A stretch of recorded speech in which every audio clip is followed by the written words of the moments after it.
ሰላም እንዴት ናችሁ? እንግዲህ ፉሉን በድጋሚ ይሄው ኦሬዲ ስለ ፉል የሰራሁት ቪዲዮ አለ ግን እሱ በማታ ስለሆነ የሰራሁት ምናልባት በቀን በብርሃን የተሰራ ፉል ነው በድጋሚ ፖስትላችሁ ቢሆን ፖስታትኩላችሁ ይሄ ድግሱ ቀን የሰራሁት ፉል ነው።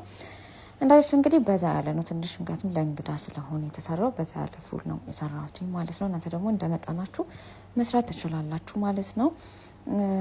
መቆጫ ላይ የማደርገው ለመጨፍጨፍ እንዲመቸኝ ነው። አለመጨፍጨፍ ትችላላችሁ ግን ሲጨፈጨፍ ሞር ጣዕሙ ይወጣል ማለት ይሁሉም የሽንኩርቱም ይሁሉም እንትናሹ ጣዕማቸው ይወጣል። ሁለተኛ ደግሞ ይሄ ከሽ የሚለው ነገር ይቀንሳል ማለት ነው። ትንሽ የማሞማት አቅም ስላለው ማለት ነው። እና ሽንኩርትና ቃሪያው ሽንኩርት አንድ ላይ ነው መጨፈጨፈው መጀመሪያ ከቲማቲሙ በፊት ማለት ነው። እነሱን ጨፍጭፌ ከጨረስኩ በኋላ ቲማቲም መጨረሻ ላይ የመጨመረው ከቲማቲም ቶሎ የማሞማት አንተን ስላለው ማለት ነው ባህሪ ስላለው እንግዲህ ያዝ እንግዲህ በሉት እንደቡና እንደዚህ እንግዲህ ካደረግን በኋላ ምንድነው የምናደርገው ነገር ቅመም ነው የምንጨምረው ማለት ነው።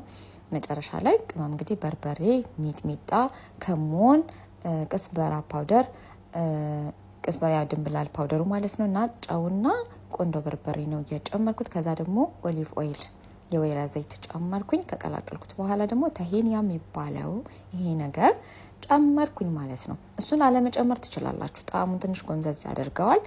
ምትወዱ ከሆነ ጨምሩት አለበለዚያ ደግሞ አለመጨመር ይቻላል ግዴታ አይደለም ማለት። ከዛ ፉላችን እኔ ሁለት አይነት ፉል ነው የተጠቀምኩት። አንደኛው ፉል እንዳያችሁ ከስክሻለሁ አንደኛው ደግሞ አተርክክ የሚባለው ፉል ነው። ስለዚህ ሁለቱ አተርክኩን አልጨፈጨፍኩትም ምክንያቱም ኦሬዲ እሳት ላይ ደግሞ እንጥደዋለን መጠጥ ሲል ነው የምናወጣው። እንግዲህ ይጣፍጣል በጣም